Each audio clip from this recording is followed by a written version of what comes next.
Good evening, everybody. And today is Thursday, March 10th, 7:36 p.m. And we are commencing the RTM Public Works Committee meeting. Thank you all for attending. Thank you for your volunteerism to Darien and the Public Works Committee. Before we go any further, I just want to ask if anybody has any questions or objections to the agenda. Does anybody have any questions or corrections or comments to the agenda? Okay. Sorry, Derek. I just have a general question. Who's the secretary for this meeting? That's an excellent question. Thank you. That's me. It's Jeff Krause, and I'm on it. Yes, Jeff is our secretary for the evening. Congratulations, Jeff. Trial by fire. Jeff's only been with us for is this your second or third meeting, I believe? Second meeting. Second meeting. All right. Thank you very much. Any other questions, concerns, interests about the agenda? Okay, if not, then we'll move on. We conducted a roll call, which shows that we have 8 members out of 13, so we have a quorum for this evening. The first item after that on the agenda is to review and take action on the Arpa infrastructure project list. I'd just like to speak briefly for a moment before we get into any of the details. I sent out an email earlier this week with some descriptives for the various projects that are being recommended for ARPA. The ARPA is the federal aid as a result of the, shall we say, financial difficulties that may have been caused due to the pandemic. There are certain restrictions to the ARPA funding.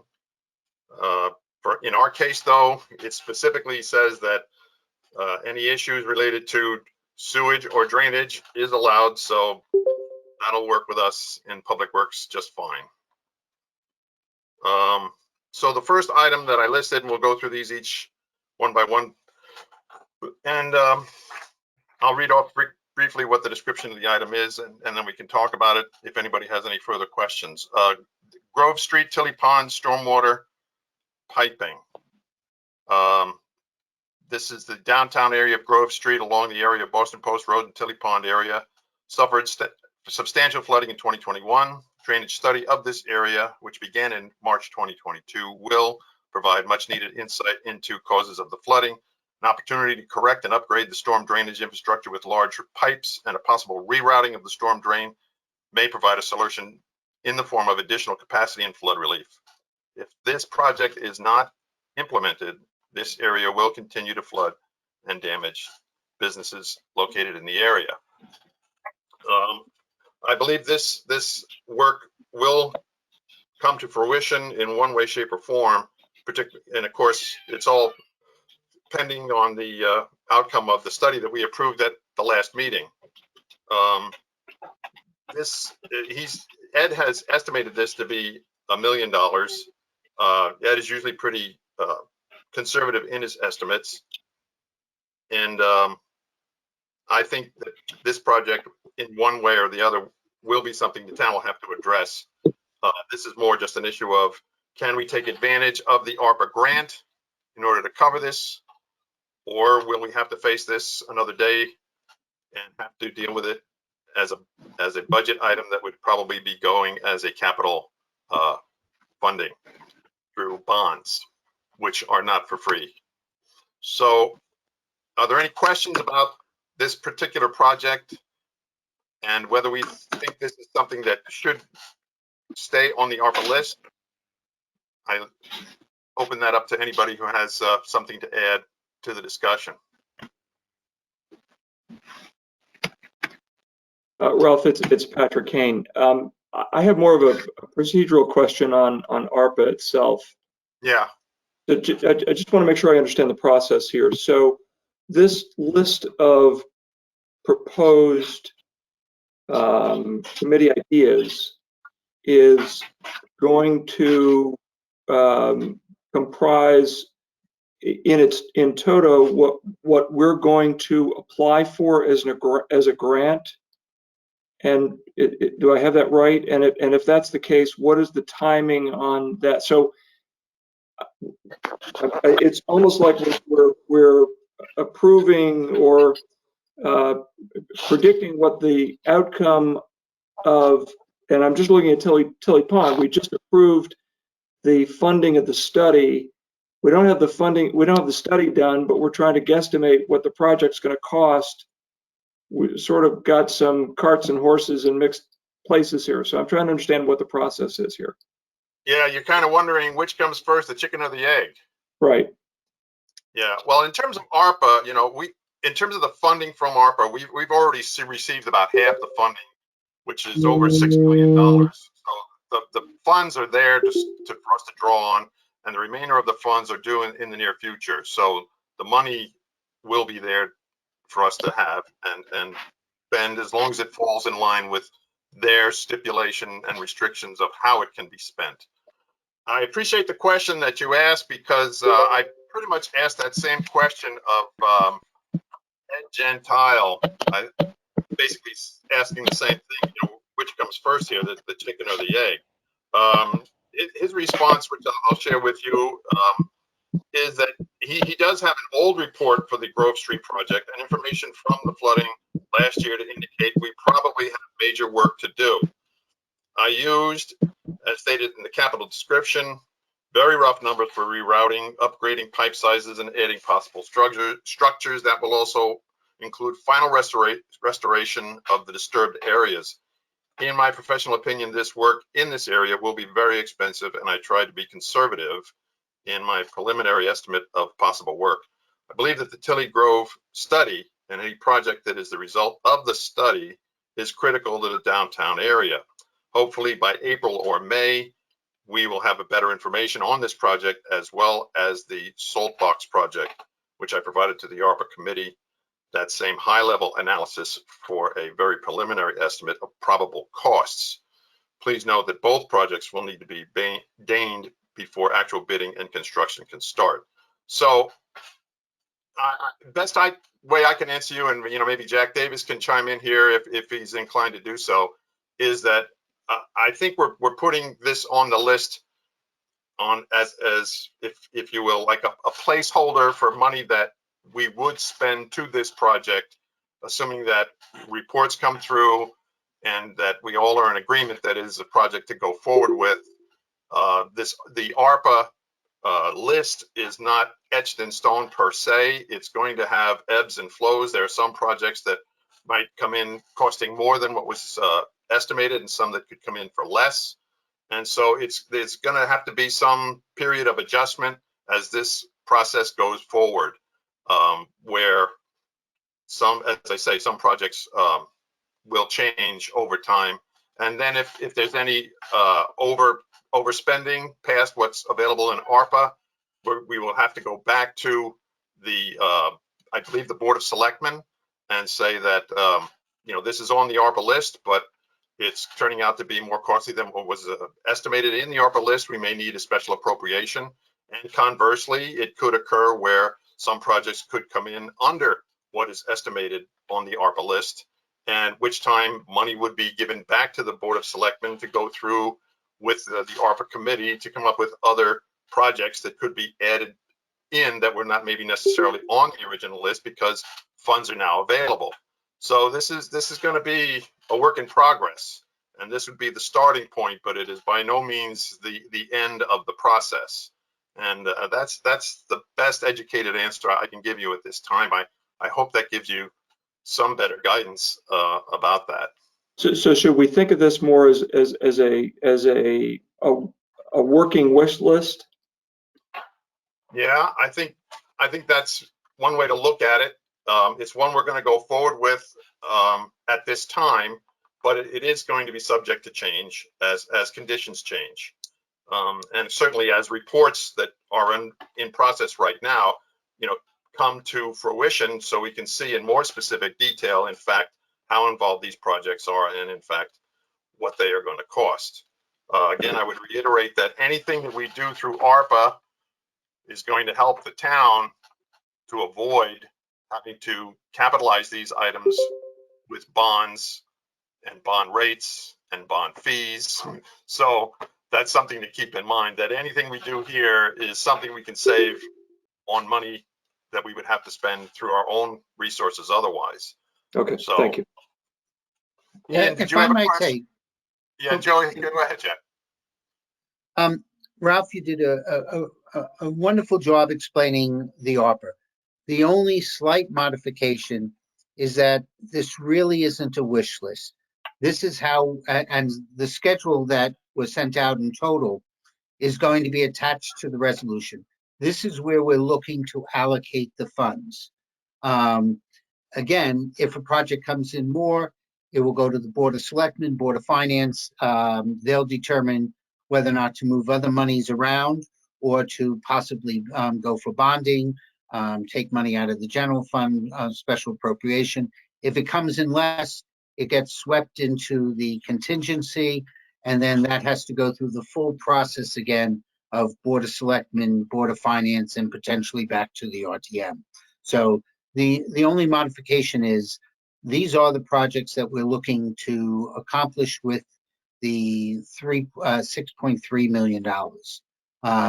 Again, best estimate, but you know, again, with what Ed has in there, we're probably going to need to do it on the sewer. And as I mentioned to F&B, especially on the sewer and drainage, this isn't sexy. Nobody goes running around town saying, let's go put a bumper sticker to go do our sewers and our drains. But it's work that needs to be, well, all right, Frank. But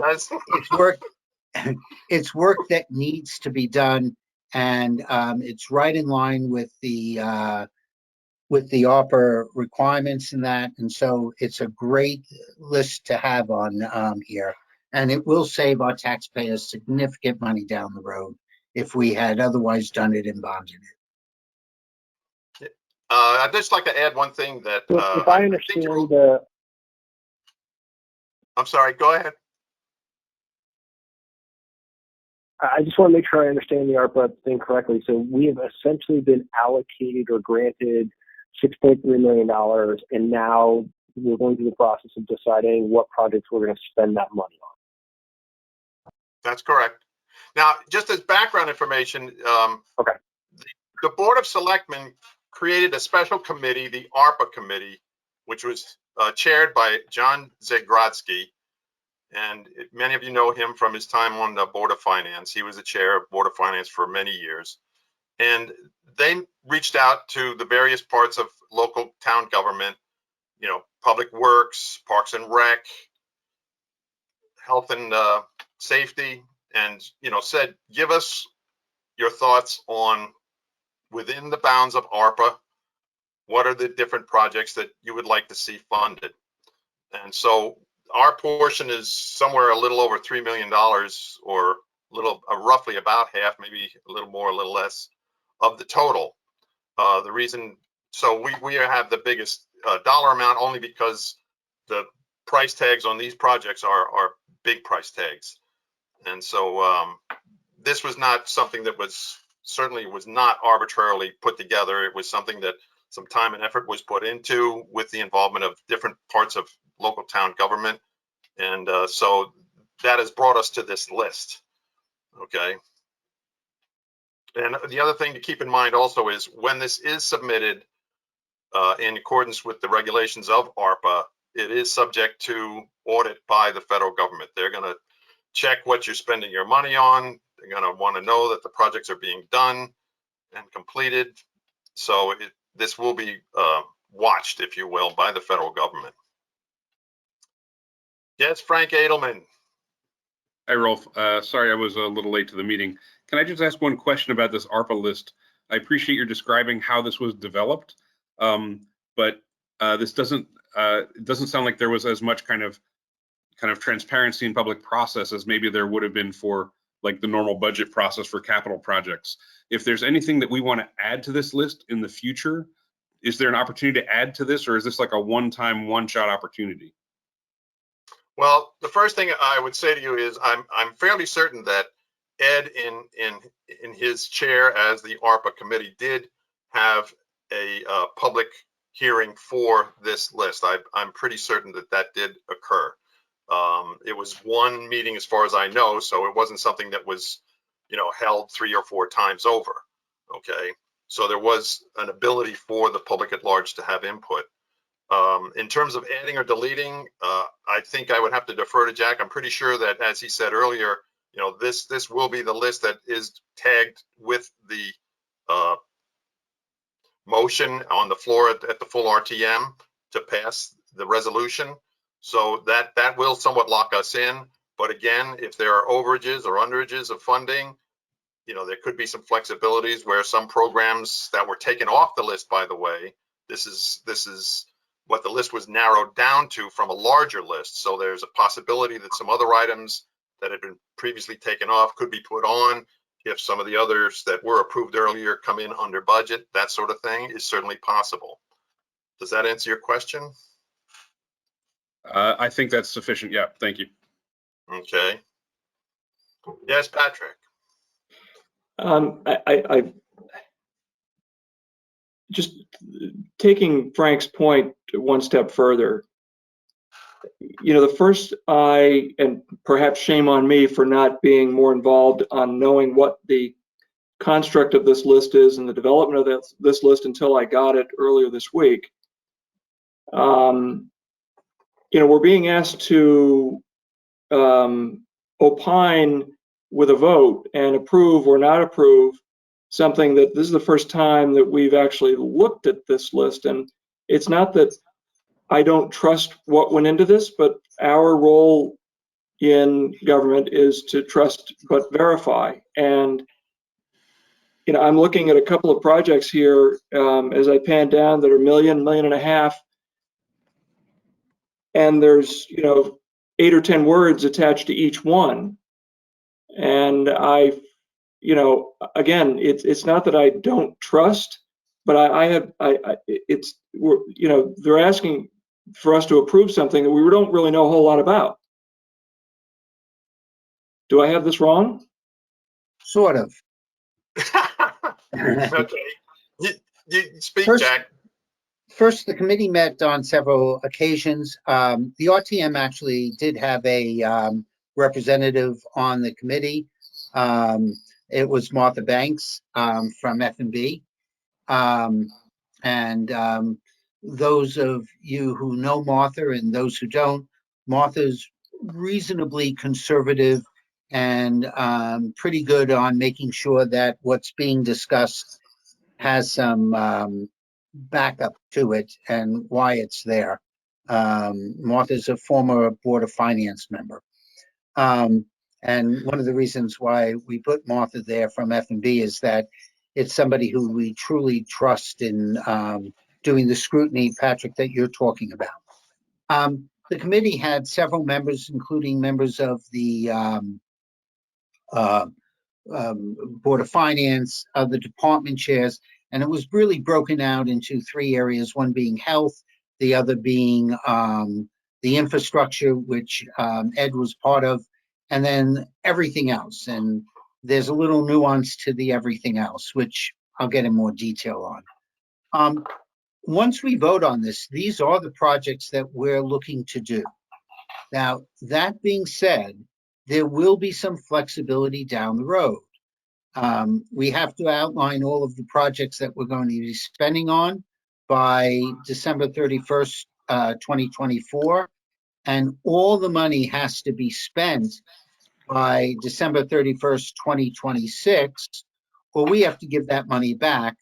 And Jim Palin just turned away, but he said something very humorous at the board that if the Board of Finance and Board of Selectmen and the RTM can't figure out how to spend the $6.3 million by 2026, he's going to leave government. So since I don't think Jim's going to be leaving by that time, I kind of figure we can figure out what we have to do on infrastructure and the like. They did do some cutoffs. So projects under 50,000 with some minor exceptions were not included.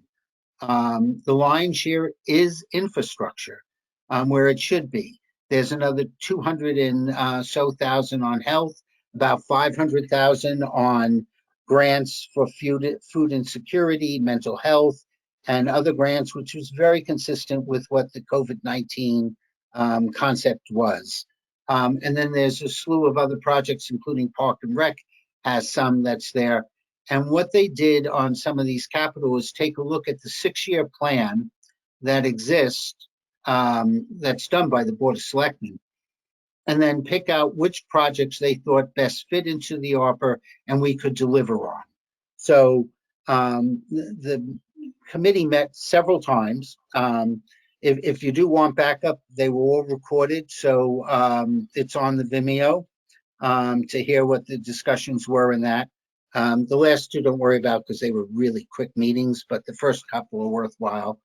And they did a lot of work. And yes, there's a couple of things that some of us might think we could have done and put in there. There's other work that is in there, but right now we're not adding anything.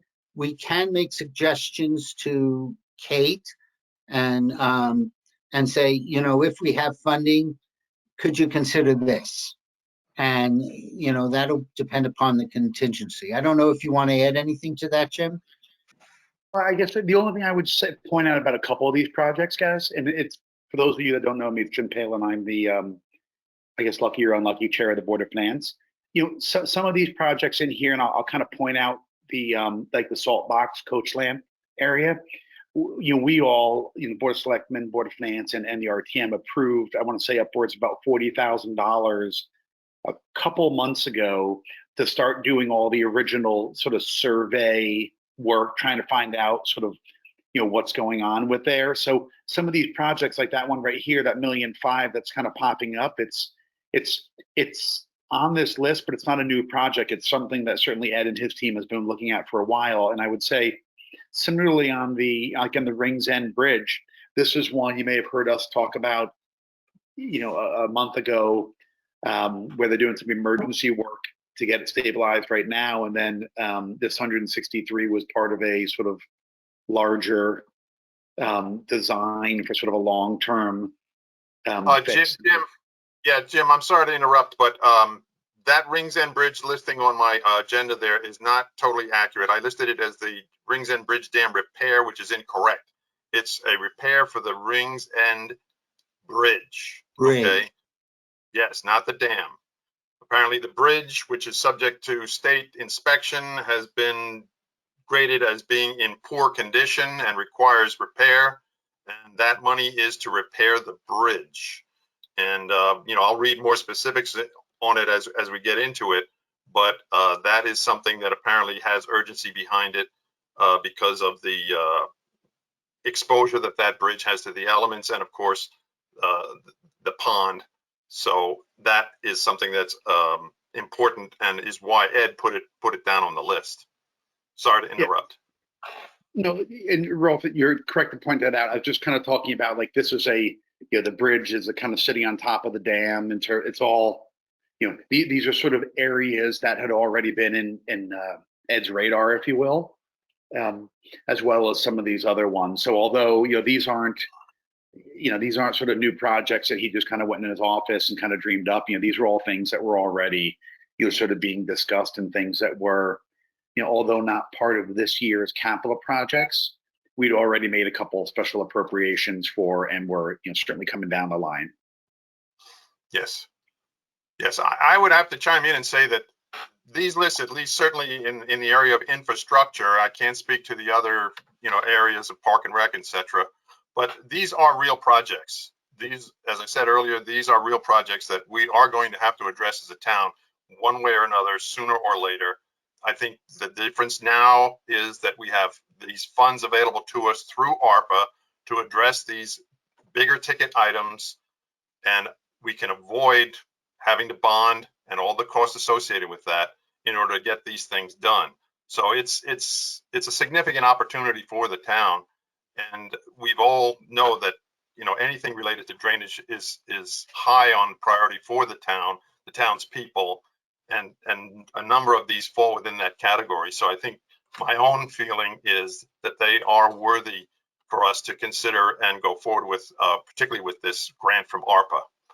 Yeah. Anybody Hey, else? Rolf, I'd add about your comment about the bonding is that, these projects, which total about $3.7 million, although some of them in theory could be bonded, I'd remind everybody, we just did about $30 million worth of bonds 2.5 weeks ago for the balance of the Oxford School. That'll put us up close to $100 million. And then, there's 3 more sort of expansions, the HHR committee, which is looking at upgrading the 3 elementary schools, that's upwards, projected to be around 75 million. So this is going to push our bonding up pretty high. So I do think having these funds and being able to kind of pay, cash for some of these today, whereas they would otherwise put a lot of pressure on the budget, I think is also, kind of very valuable. Thank you, Jim. Does anybody else have anything to say at this point? I'd like to move and just briefly go through the write-up of the remaining items of the whatever 6 of them that are on the list. Is that all right? Okay. The Old Kings Highway South pipe lining, I think we're very aware of this. This was covered by Ed in the meeting we had with him not long ago, where we just went over the major upcoming projects. This is a project that he's going to be putting out to bid in May, and so he expects to be able to accept bidding and then go into work starting probably in the latter part of this year, and hopefully complete by sometime during the winter of going into 22 or 23. And so just briefly, it's sewer line at Old Kings Highway South, 3,500 linear feet, substantial defects due to effects of hydrogen sulfide or sewer gas. Without the repair, eventually the pipe will collapse, which will cause a sewer backup and overflow. The scope of work will include 3,500 linear feet, cured in place pipe linings, 18 manholes lined, 40 service connections lined, and 15 manhole frame and covers replaced. So that's a very substantial project. Does anybody have any comment about that particular project? Okay. If not, just as one other note about that particular project, as I think you're aware, we approved, I think it was back in October of 2020, appropriating funds which were bonded for the analysis of our sewers, with closed circuit TV inspection, etc. And we hired a consultant, Arcadis, who recently made a presentation to Ed about their findings. And they have determined that there's going to be 3 phases to what they are seeing in their investigations thus far. This is part of phase 1. There's another phase 2 and a phase 3. The total estimated budget for the entire package is a little over like $4,100,000. So this is just the beginning. This is just the start of the works that's to be done and dedicated to our sewers. And so stand by, because there will be more of this in the future, and where we all need to be aware of it and attentive to it. The next item is the Old Kings Highway South bridge repairs. I have to be honest to say that I don't really know where the Old Kings Highway South bridge is. I have to be honest to say, but apparently the bridge is in disrepair. The current bridge has been recently inspected and received a poor rating. The consultant hired by the Department of Public Works provided a scope of work required to bring the bridge rating up to fair, which is where it should be. The scope of work includes patching concrete pavement surface along with the north side curb and removing deteriorated concrete on frame underside and coating with epoxy. Also includes the milling and asphalt overlay, patching of the slab, and installing a waterproof membrane, then repaving. If this project is not implemented, there will be further deterioration on the concrete slab. The possibility of bridge failure only increases as time goes by and work is not performed. So here again, based upon the write-up of this project, this is also a project that has an urgency behind it, and I think is therefore a valid item to be on the ARPA list. Saltbox, coach, lamp, drainage upgrades. As was mentioned earlier, this is something that's under investigation and analysis right now. We hope to have the results of that in the near future. I think Ed mentioned that could be as early as this month that they could start to receive some analysis of what's going on in that area. This is a big ticket item, $1.5 million. This area was flooded certainly during the big storms of last year. And so the area suffered substantial flooding in 2021. Drainage area study of this area, which is currently underway and should be completed, by May of this year, will provide much needed insight into possible causes of the flooding and opportunity to upgrade the storm drainage infrastructure with larger pipes. As was implemented in the Holmes Avenue area in 2016, or install more efficient inlet structures may provide a solution in the form of additional capacity and flood relief. If this project is not constructed, this area will continue to flood and significantly damage residential structures. So that study is something that we approved as an RTM for him to go into, and now we are starting to, hopefully in the not near future, see the results of that study, which would hopefully come in close to his estimate, hopefully not over. But again, this is in part with our effort to try and deal and address drainage problems in the town. Now this one, maybe some other people can explain better than I can. It's under Public Works, but it's remodeling of Town Hall for $15,000. And apparently the conference room used for the majority of meetings is in desperate need of upgrade to the layout. This could coincide with the recent modern technical equipment upgrades that allows for presentations and virtual meetings. The raised dais area does not have ramp access for handicapped individuals. So this is just an upgrade to the room. I think that ties in with them upgrading the electronics and the media so they can have meetings. I think they're going to be able to do that simultaneously in both virtual as well as in person with presentations on the screens.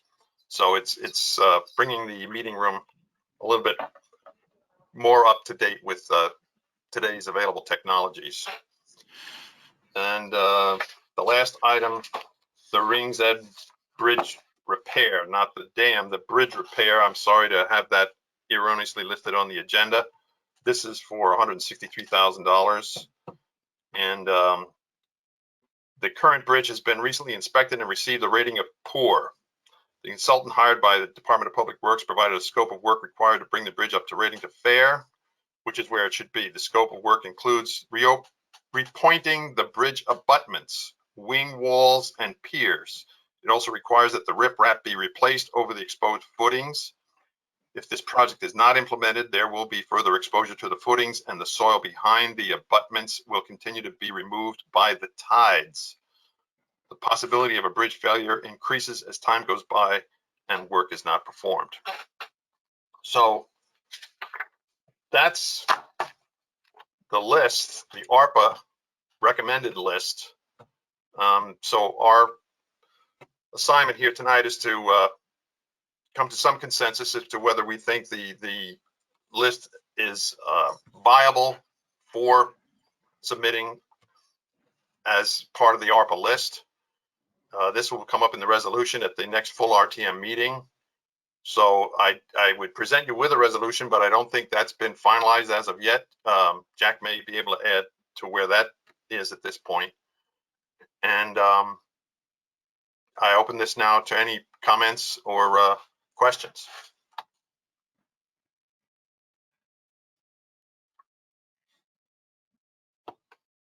No comments, no questions? It's Eric. I have a general question. So with the list, and assuming things come in on the budget, and then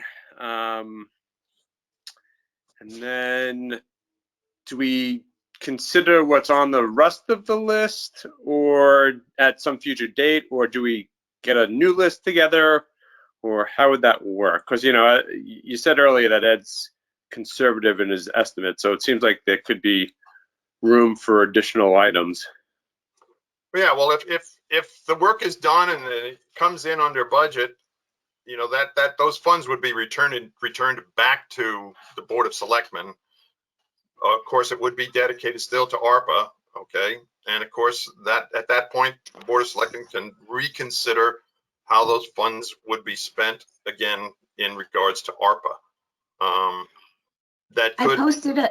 Sorry, Rolf. I posted a link in the chat that includes all of the ARPA projects that were approved by the committee, and it includes some projects that go into next year and the year after up until that deadline of, I guess the spending deadline is 2026. So if there are funds left over from the 2023 projects, I assume that would roll over to 2024, and maybe we would reconsider them then.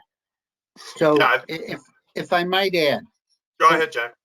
you're right, but the process would be on any new project would return back to the Board of Selectmen because they set the policy here on what projects we're doing. Would then, for new projects, then go back to the Board of Finance for their approval. And right now, not only has the committee approved, but also the Board of Selectmen has approved this list.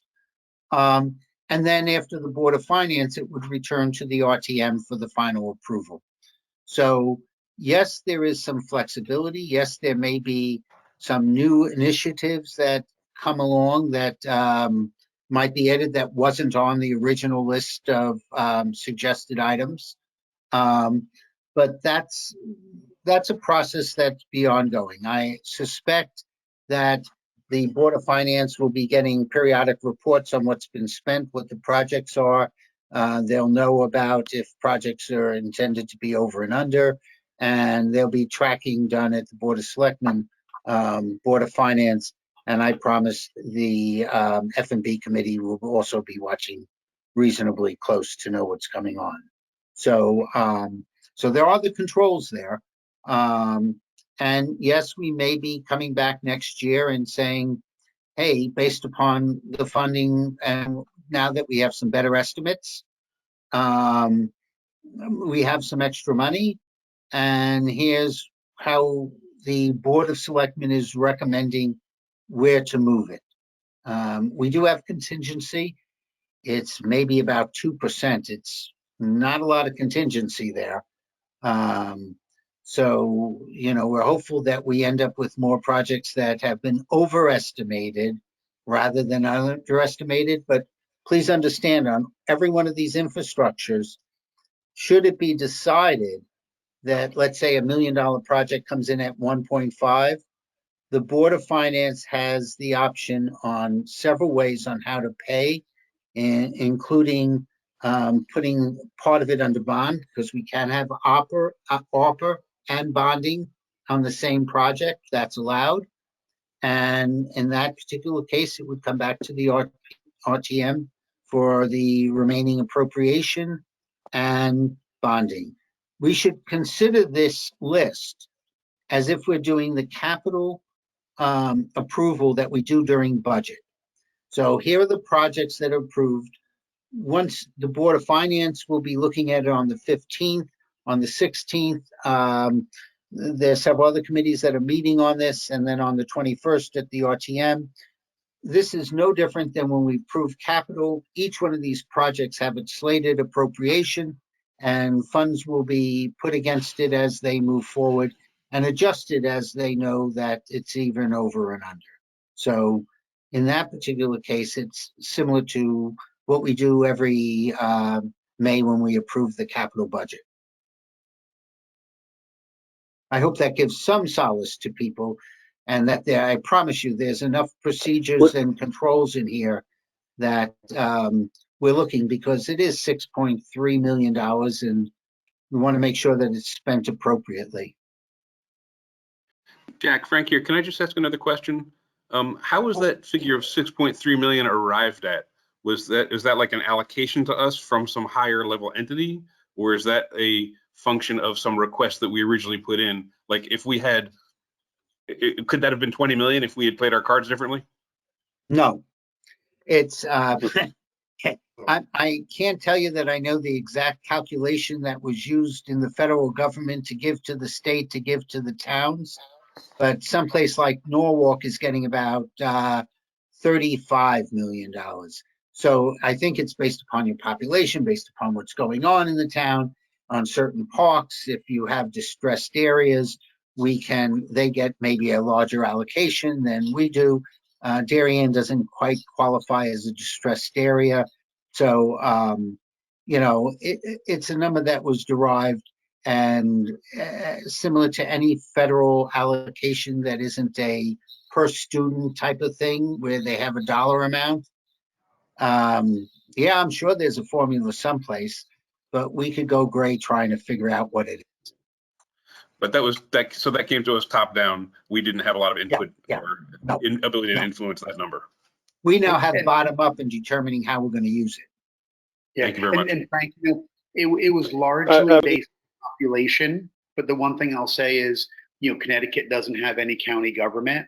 So sort of the allocations, if you will, that when the federal government was handing this out, the allocations for the county government ended up sort of going to the state, and then they allocated that among the 169 towns. But we didn't we didn't have any say or have to apply for anything. If we did, we probably would have applied for Infinity. Yeah, and we're not a large town, so that's a factor, I think. I'm good.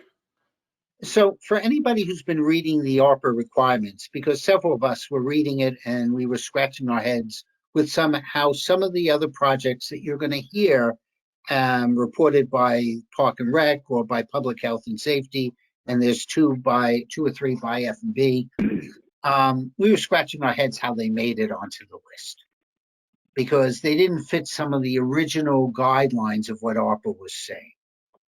But then there's little nuances to government. So all these reports are supposed to be handed into the US Treasury online. But we know probably about 30% of this country doesn't have broadband. So that's an interesting concept of how they're doing that online. They also realize that they don't have the staff to really audit every little town of what's going on. So they made a determination that if you're getting less than $10 million, then everything else falls under the lost revenue calculation, which allows us to do certain things that weren't in the necessarily full spirit of the original ARPA. But it qualifies under the lost revenue. It helps the town. They're all capital projects that would have been done. And we didn't need to scratch our heads so much. And Martha did a very nice job explaining this to me personally and then to the committee. And Kate is aware of it. So when you're looking at some of the projects that were approved in the current Board of Selectmen capital that was handed over to the Board of Finance, some of them, they may not necessarily be COVID related, like 50,000 to change the signage in the towns. All right, but we can do it because of the change of the lost revenue. So that's because the government doesn't want to really be looking at reports for all of us small towns and seeing what's going on. We still can't use it to pay down pension plans, pay down debt, to settle litigation, unless litigation had something to do with COVID. And a good deal, if you take the 3.7 that's here, the 200,000 for health, the 500,000 for the grants that are going on for food insecurity and that, the lion's share of our money is really going for the intent of COVID. And I think we can just say, and thank goodness we have the other ones, because it'll probably save us about 8 to 10 basis points on our taxes this year, because they weren't going to be bonded. So I hope that explains a little bit better if you're looking at the full list and saying, how come signage is there, or a drone, but that's how we did it. All right, are there any other questions? If not, I'd like to ask if someone would put forth a motion that we approve the 6 items as listed, earmarked as structure to be added to the ARPA list for the resolution coming up at the next RTM meeting. Ian makes the move. Do I have a second? Paige seconds. Okay, do I have any no votes to the list, to the ARPA list for infrastructure? Do I have any people that want to hold their vote at all? Okay. All right, then, since we have no no's and no abstentions, then the motion passes unanimously. Thank you very much, and I appreciate your listening and your consideration. Okay, if there are no other questions, then I'd like to move on to the what the Connecticut Department of Transportation calls bridge number 06821, which is actually the pipe that runs under I-95 from exit 10 on the south ramp, on-ramp underneath I-95 and comes out under on the north south side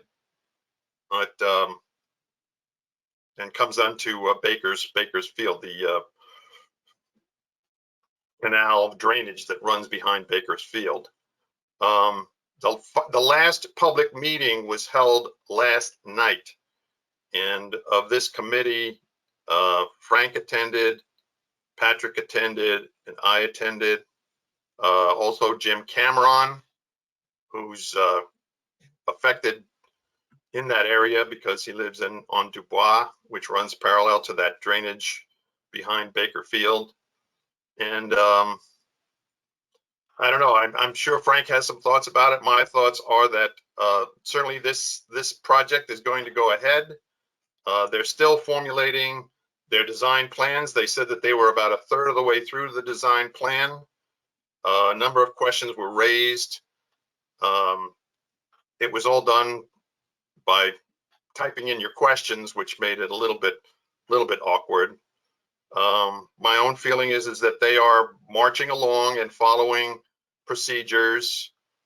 They're not sharing a whole lot of information about how they've calculated the water flow or the velocity. Frank, I'm sure, can talk to that maybe better than I can. I raised some question about the splash pond, as it's called, at the south end where the water discharges from the pipe, because the velocity coming out of that pipe will be greater than what it's been in the past. So they will be enlarging and adding riprap to that pond to try and slow the velocity of that water before it starts to go downstream. Their policy is that they are only dealing with that pipe. That is the scope of the project. If you want to try and get into some other conversation about the water course either above or below the pipe, that is not within the scope of the project, and they really didn't want to discuss that at all. And there were a number of questions that came up in that regard, but we really got nowhere with that. Frank, do you have anything that you would add? Yeah, Rolf, thanks. I think that's a good summary. I mean, you know, the area of focus that I had, again, and I would make clear to them, just in case anyone's concerned, that I was speaking only for myself and my own interests and not speaking on behalf of this committee or any other, and Rolf did the same. But, you know, my concern is that this pipe is just downstream of the flooding that we have in the Heights area, and I didn't want them to be putting anything into service with a 75-year life that would preclude us from later addressing the flooding in the Heights area. Whether we choose to do it or not, or whether there are effective solutions, I just don't want them to do anything here. What that comes down to basically is I don't want them to reduce the potential maximum flow through this pipe. And they seem to get that, right? At the same time, they are, you know, they're basically saying, we looked at this, we're going to actually improve the maximum flow, trust us. All right. So, you know, I agree. I'm glad that they are increasing the maximum flow and not decreasing it, but I have asked them multiple times to, you know, show me, you know, the numbers and how do you get there? And I haven't seen that yet. They just said last night for the first time, oh, well, we gave that information to your public works department, so I will be reaching out to Ed Gentile. next week, because tomorrow's Friday and the office is closed. Overall, it's clear that the culvert under the highway is deteriorating. It needs to be addressed and it needs to be maintained or replaced. So I'm glad they're doing the work. Obviously, we don't want to wait for it to deteriorate or anything like that. But again, if this is a project with a long lifespan, I want to make sure that it's adequate, not just for today, but for tomorrow. Yeah, the only thing that they said that I can recall about the water flow is, and because our concern is that the diameter of that pipe is going to be reduced because they're going to put in this glass polymer pipe sleeve, okay? And the present day pipe is corrugated with an asphalt lining, and so it's a very rough surface, and the rough surface affects the water flow. And they're saying that this new glass polymer lining that's going to be inserted into the pipe, while it will decrease the diameter, the surface of that new technology pipe is much smoother. And because it's much smoother, it'll make up for the closing of the diameter. And so the water flow should be at least the same, if not better, than what we have today. And so, but again, they did not provide any specific numbers to back up the statement. Patrick, I think you attended. Do you have any observations that you would want to share? Well, the state's going to do what the state's going to do. It was pretty clear they don't really want our opinion. They were very cordial and tried to be open-minded. Frank, I actually heard two things. I heard that they sent the flow numbers to the Department of Public Works, but that was later in the meeting. Earlier in the meeting, they said they're still working on them. They won't be done for another month or two. And I had trouble logging in, and I was Mr. Anonymous on there, so I apologize. I wasn't trying to hide myself. I want to see those numbers before they close public comment. And it sounds like they're not even going to have the flow numbers released to the public until after the public comment is closed, which is March 24th. So, the state's going to do what the state's going to do. And they're doing, Patrick, on that point, Patrick, I'd agree with you. I think they are engaging with us in good faith, but as a matter of courtesy, not as a matter of necessity. Agreed. Yep. Good way to put it. Well, they are still accepting, emails. So, if you are so inclined to go on record, so to speak, with your concerns, you still have time to do that. As you mentioned, they're still keeping that open for some time. And in the meantime, Frank, if they did share any numbers with Public Works, I'd certainly be curious to know what you think of them. Because, yeah, I think the numbers would make me feel a lot better if we could know what they are. Yeah, I agree. If I could I just want to add one other thing. Sorry, Carrie. Jim Cameron raised a number of questions focused on the water course underneath the railroad, and there seemed to be a fair bit of confusion over whose responsibility that is. And I'm only raising that yet 06821.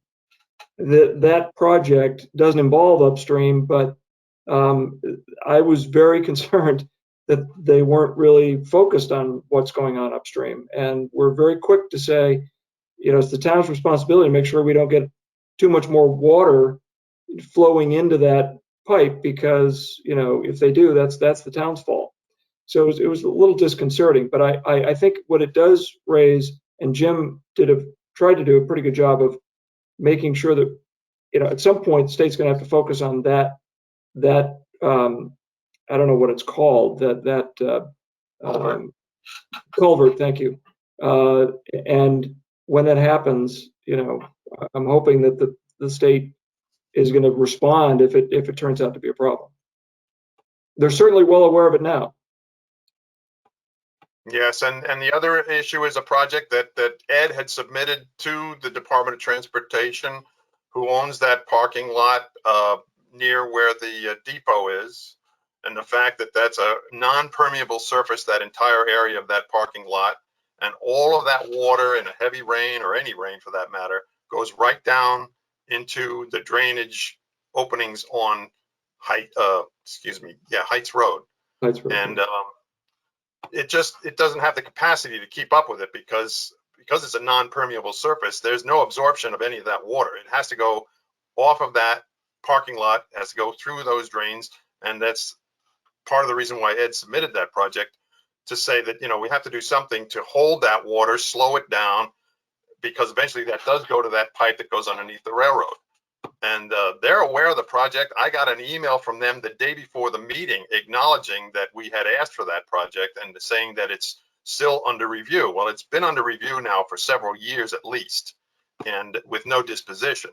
But again, it talks to what is being considered on the upstream part of this whole connection. And it appears it's not, at least in this regard to the meeting last night, it's not being considered at all. It's just, we'll get back to you kind of thing. So that's frustrating. What, Yes, Karen. I hate to be a Debbie Downer, but how you brought up about they're not really concerned about downstream. How are we going to anticipate if this, if that splash pool doesn't slow that water down enough? How are we gonna have a plan ahead of time, or we just gonna wait until it happens and then see what we do?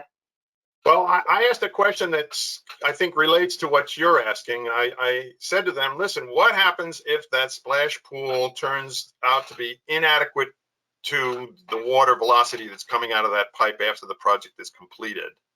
And my recollection of their answer was that, you know, they will conduct inspections every 2 years, and that those inspection reports can be made available if requested. And from those inspection reports, if they see that there is a problem, they said that they can do some things to the pool itself to help dissipate the water velocity further from what it is when the project completes in 2025 by adding riprap, which helps to slow the water. And that was basically their answer. Okay, I mean, they used some more language to describe what they would do, but they said they would have the ability to make some adjustments to the splash pool, but they didn't go beyond that. They didn't say about enlarging it or doing anything about the downstream after it leaves the splash pool. They certainly don't take responsibility for once it leaves that splash pool. So the best we can, I think that what we'll have to do is, you know, we'll have to watch on our own, and once that project's completed and they start to have inspection reports, we have to be diligent to see what those reports say. And, you know, if it's showing that it's not keeping up with the water flow, then we're going to have to go back to them and raise the issue. But yeah, it's not going to be pretty.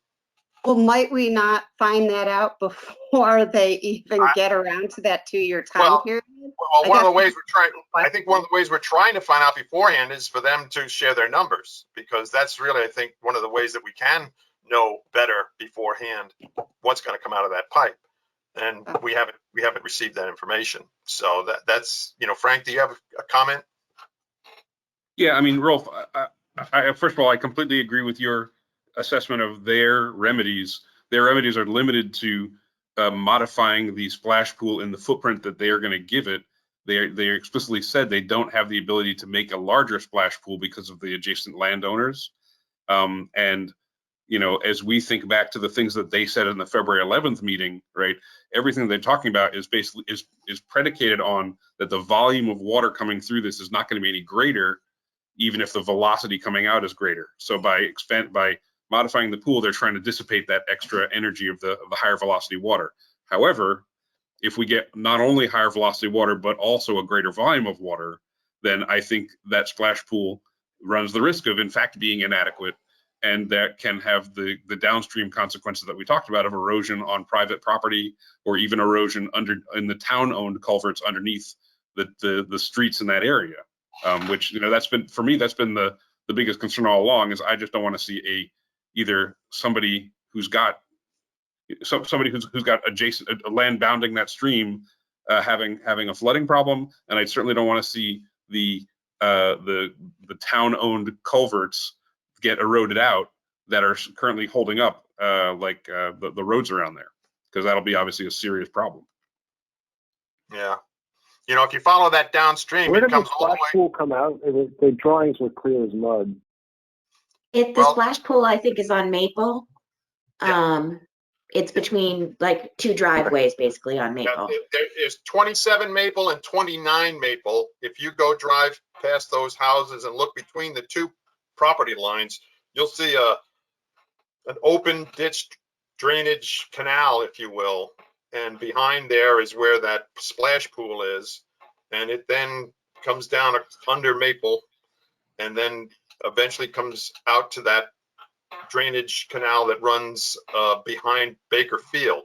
And if you follow that all the way down, it goes under Norotan Avenue and goes by some houses on Park Lane. And then it comes down to houses on Archer Lane, which is where I live. I have a neighbor whose basement was flooded out with that downstream when those big storms hit last year. So, I mean, it comes quite a bit downriver. So it's not a small water course per se. Yes, Frank. Yeah, Rolf, there was another point that we had asked on the February 11th meeting that I didn't understand their answer. I don't know if you have or if anybody else on the committee would understand. Thinking about the downstream flow that you just described, I asked, would it be possible to enclose it and pipe it and control it further downstream than the splash pool to prevent the risk or to mitigate the risk that if there's more flow or stronger flow or whatever, that it causes damage to the properties you just described. And they were pretty clear that their bias is not to add more flow control. They don't want to enclose a stream that's currently open, for example. And I didn't understand that. And I was wondering if you did or if anybody else on the committee is familiar with their rationale. The only interpretation I came away with from that comment was that they were, as you say, unwilling to try and confine the flow, but more to just let it go out wherever it's going to go when there's a heavy rain. And that They did also express a concern about getting into the regulations and the environmental regulations associated with managing an open water course. They really wanted to stay away from kind of all of the complexities that kind of management, the environmental management of an open water course would get them into. They wanted to restrict themselves to the culvert only. Uh-huh. Yeah, you were at the first meeting, weren't you, Jeff? Yeah, exactly. Yeah. Okay, very good. All right, are there any other? If anybody wanted to, there's were some pretty good picture attachments that we had from the previous thing. If anybody wants to look at those of where 27 and 29 Maple are, like it was a pretty good picture of it.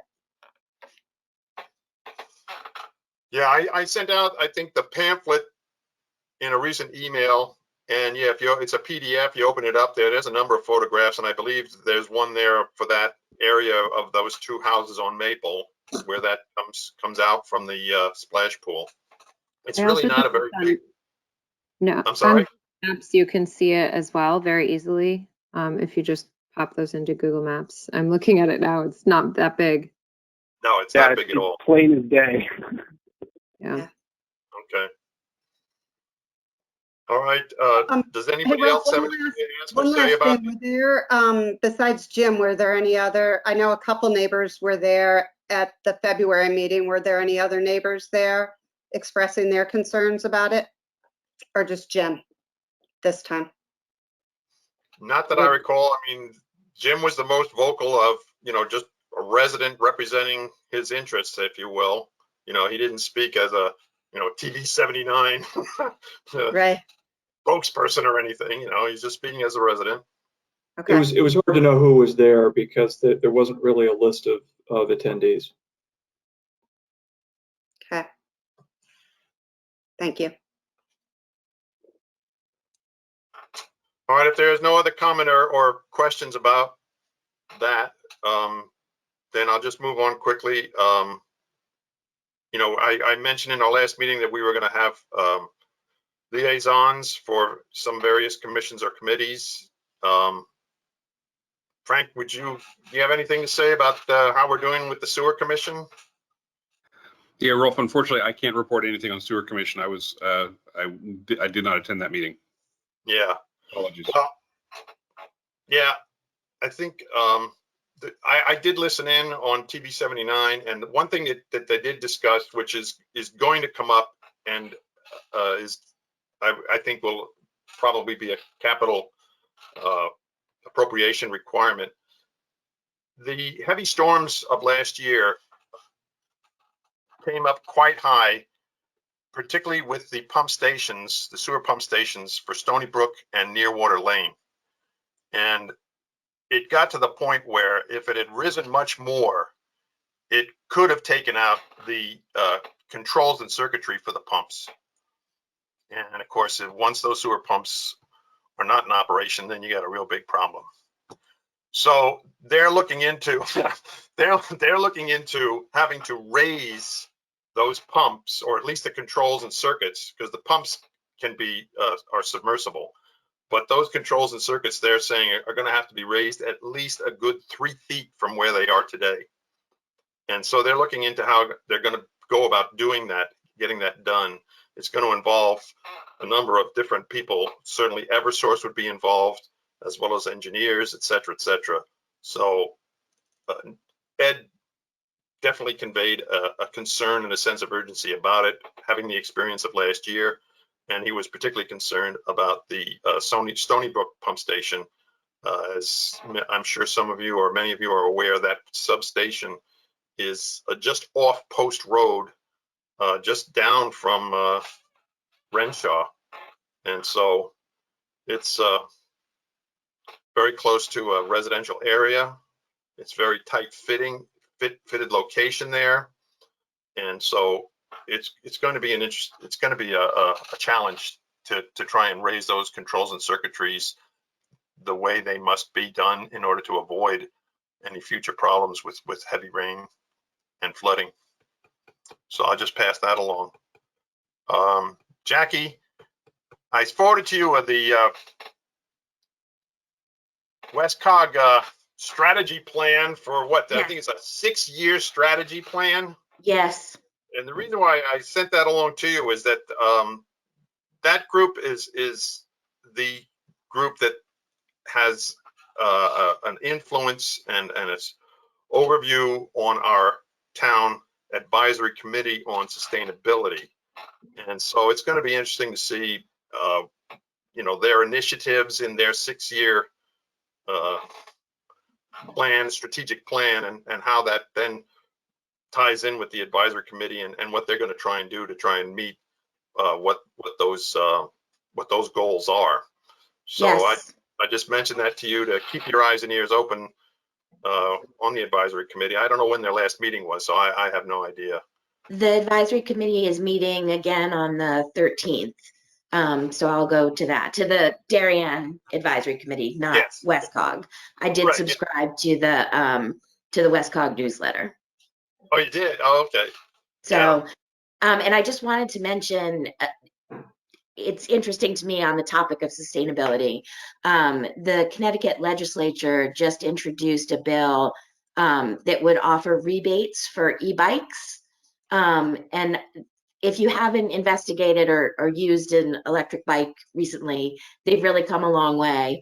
They're much less expensive than they were when they were first introduced. And especially with people so concerned about gas prices, this might be a good option for commuters. And I just encourage you to, Danny Cycles on Post Road has some. And if you check out Rad Bikes online, their newest e-bike is, I think it's going to retail for $1,200, and it's foldable and very easy. You could even take it on the train with you if you wanted to. So that's something that I think will be interesting to see if the tax rebate passes. Huh. Interesting. I want to see Jack on an e-bike. Oh, and I also just wanted to say, we had as a separate item, the swap shop and the transfer station as a committee, and those topics are covered in the sustainability committee. So I don't know if we need to have a separate person looking at that. We can, but I can report back from whatever happens in the committee on the 13th. Well, it's interesting you bring that up because Jeff had kind of volunteered to get involved with that. But if you think you have it covered, I don't know. I would Unless always Jeff, welcome the company. unless Jeff wants to co-chair with that, you know, and focus. Happy to on hear kind of, Jacqueline, what you kind of bring back from the Committee on Sustainability. I'll touch base with Ed Gentile on the transfer station and who to get in contact with there, just to understand what is going on. Residents need to know about, and if there's enough substance there, then we'll report on it. But otherwise, if it's otherwise covered, then we can decide in a month or two that it really doesn't need to be a separate topic. Sounds good. Okay, very good. Thank you. Richard, are you there? Yeah, there you are. Would you have anything to say about 5 Mile River?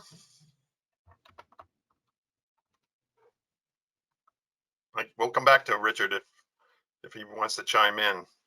Advisory Commission on Coastal Waters, anything happening on that? Nothing that directly impacts us or that includes us. I think the most interesting thing I found, I didn't actually attend the meeting. I watched it on online after. But the most interesting thing is that they are meeting in person now. So it was an in-person meeting. Okay. Okay. Public Health and Safety, Carrie and Lindsay, anything happening there that is correlated with Public Works?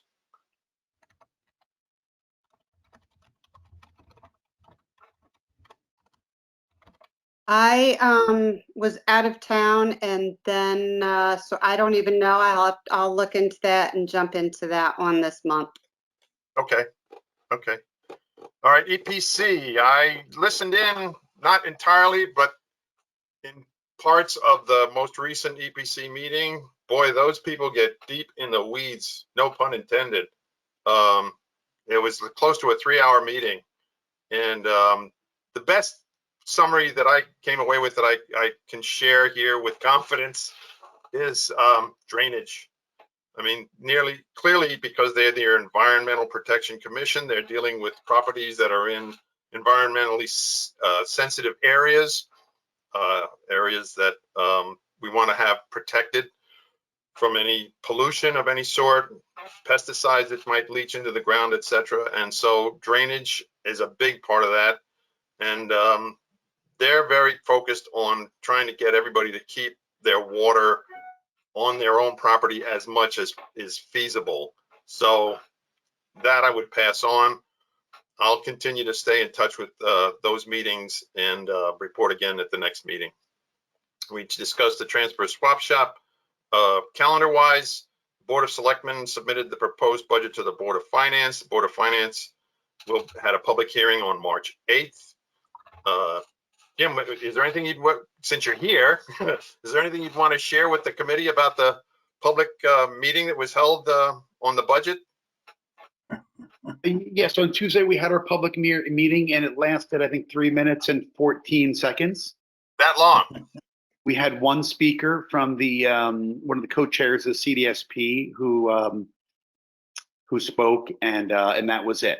Now, that said, I will tell you that the Board of Finance real process is kind of kicking off now, and we'll have meetings next week, to the following week, to the week after that, all sort of culminating with with a vote on April 5th. And at all of our meetings, we have like public comment. So I would encourage you guys, particularly as we kind of go through the various components of capital and the Board of Selectmen's budget, if you guys have comments, shoot me an email. If you want us to discuss it, if there's something you want us to be made aware of and kind of debate at the table, let us know. If you want to join in for any part of our discussion on those topics, you guys are 100% welcome to do that either in person at the meetings in 206 or just shoot me an email. Okay, thank Ralph, you. if I might Sure. add to that, as you know, come May 9th, when we're doing our budget, Public Works will be responding on the budget, as well as the capital that wasn't paid part of Arpa. So if there's any questions that you have that you might be communicating with Kate, but in your particular case, I know you go directly to Ed. Then if you don't mind just copying Jim and myself on that, that way when answers are done, we're sharing it amongst all of us. And we're doing that with each of the committees so that the town staff isn't being inundated with being hit from 4 different ways. In many cases, and Jim and I are going to have a conversation offline on this, but you know, if I look at Park and Rec, if I look at you, if I look at Amy, you have working relationships with the department chairs that frequently attend your meetings. I know that Ed was at the last meeting that you had. And so you have a good handle on what projects Ed's looking at, what they are, and other things like that. So, and just a reminder that if there is something or there's something that's important, you know, shoot something to Jim and myself, and that way we're all sort of like working on the key is to try and have a 3-legged stool here between the RTM committee, Board of Finance, and F&B. So, and hopefully all the legs are equal, so it doesn't wobble. Yeah, I think to echo what Jack said, you know, you guys are sort of very focused, obviously, on public works and other infrastructure projects, you know, sort of shadowing, if you will, some of the staff. So if you see things you want to bring to our attention, like please, you know, please share that information, insight, you know, kind of value ideas and so forth with us. Okay, I will tell you that the F&B folks, one of the names is a little bit familiar. So the people focusing on public works are Mark Adaletta and Martha Banks. Martha Banks, So yeah. those are the two that we have looking over it. And if they have questions, I promise we're copying you on it as well, Ralph. Yep, very good. Thank you. And guys, from our side, you know, it's David Martin and Rob Cardone are the two sort of taking the lead on public works. So, you know, shoot me an email, shoot it to them, or just hand the note to Kari and she can hand it to Rob. I was about to say the same thing. All right, we have an ambassador. All right, thank you very much. Okay. I sent out earlier today the minutes from the meeting on February 17th. I hope you all had a chance to briefly read them. It wasn't a long set of minutes. Does anybody have any questions, corrections, comments about the minutes for the February 17th meeting? Okay. If there are no questions or comments per se, can I have a movement to approve the minutes from the meeting of February 17th? I recognize Frank moving, and I recognize Eric seconding the move. So do I have any no votes on the minutes of February 17th? Do I have any abstentions? Okay, no vote. So therefore, I'm assuming the minutes are approved unanimously. One other issue, virtual meetings. As I've mentioned in the previous meeting, you know, we are empowered to conduct virtual meetings, but I'm pretty sure that that will expire at the end of April. And so there's a very good possibility that it may not be extended. So we may very well be meeting in May and June for our spring meeting sessions, if you will, in person. So I'm going to reach out to Town Hall and start to find out what the situation is going to be for the availability of a room. Since we are a committee of 13, we'll see where we can get some space. You know, we're Thursday night. That might help us because the number of meetings are earlier in the week and we're a little bit later in the week. So I'm going to start to look into that as a backup to the event that the April expiration will not be renewed. So I just passed that along. And does anybody have anything in the way of new business? Anything that's come to their mind that we should be thinking about? Well, Sorry to interrupt. Just going back to the meetings, is it possible that the meetings would be both virtual and in person? Let's say someone's out of town and they want to be conferenced in. I don't know if town hall has the technological prowess in all the various meeting rooms to accommodate what you're speaking of. Okay, I know that they're trying, I know that they are working, doing that sort of thing in the main meeting room where the Board of Selectmen meet. But some of the other secondary rooms, I'm not sure that that technology exists. So I'll ask, but I wouldn't plan on it. Paige, do you have something to add? Yeah, the coastal waters meeting, there was one person who was not there. I could tell that they were remote, and I believe it's room 119. I don't know why that sticks in my head that they were meeting in. So if that helps, I don't know. So someone called in while the rest were in the room. Correct. Someone was definitely speaking virtually. I couldn't see them, but I could hear them virtually. Ralph, I can add that there's an Arpa project that's listed for 90,000 that originally came out of the technology group of the RTM to be able to hold hybrid meetings. It's going to be first for the auditorium, and then it may also have a camera that allows it so 119 and the like would be there. It's not just for the RTM, but it allows, should there be public hearings, Department of Transportation, anything else, people would be able to ask questions without necessarily being in the auditorium. It could also be used for training and other things like that. So this was picked up by Kate and Monica, and it's one of the projects. I promise it will not be ready May 1st. Yeah, I'm so surprised. All right. Yes, go ahead, Frank. Yeah, just on a much more low-tech note, Rolf, and Jack, check me on this for historical accuracy, but my belief is that, Rolf, we have in the past, for many years, allowed people to dial in on a phone line, and that we would, if they were active participants and able to participate in a two-way conversation, that we would count the attendance on a phone as attendance at the meeting. So even if it's not video, you know, we have dealt with this for a long time. I will say that's far above my pay grade, and you know, and not having qualified as passing the bar exam, I would defer to Wayne on that decision as opposed to anything I might say. Right, but I mean, we've had, I think we've been dealing with this since long before the pandemic. I think that there have been occasions on that, yes. Yeah, you know, given the technology that we have today, I could see how we could possibly set up maybe like a conference call, because there might be more than one person who would want to call in.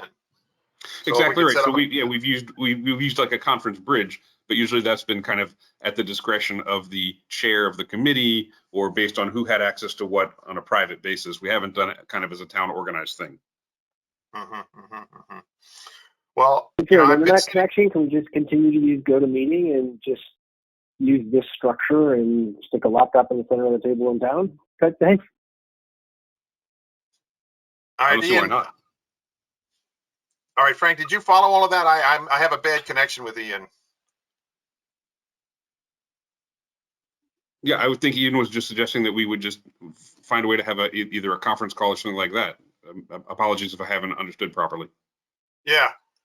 Yeah, my only concern would be, you know, we're a committee of 13, so I wouldn't want to show up as the only person in room 219 and have to conference 12 other people in, okay? I mean, that's not going to work. Okay, so we are going to need some people to show up in person, okay?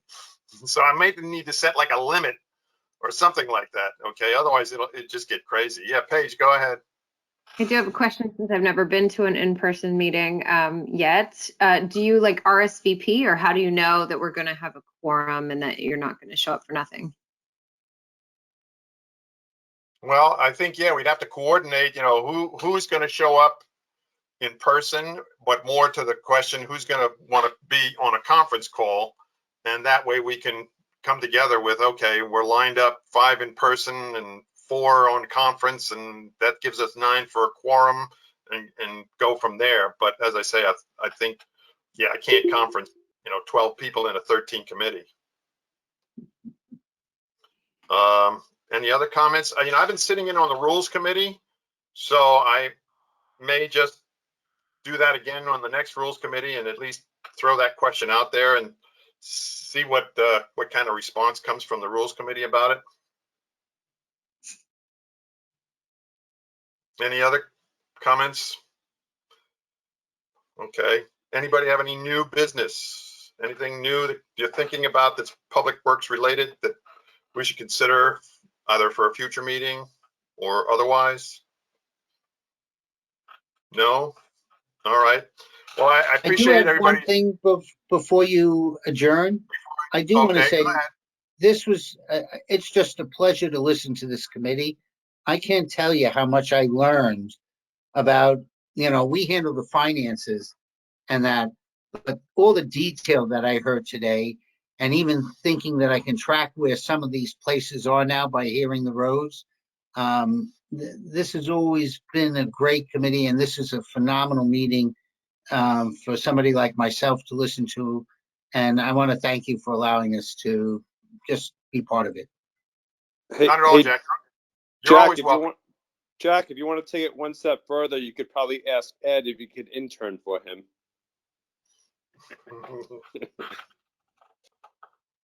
All right. So if we have no new business, I would entertain a motion to adjourn the meeting.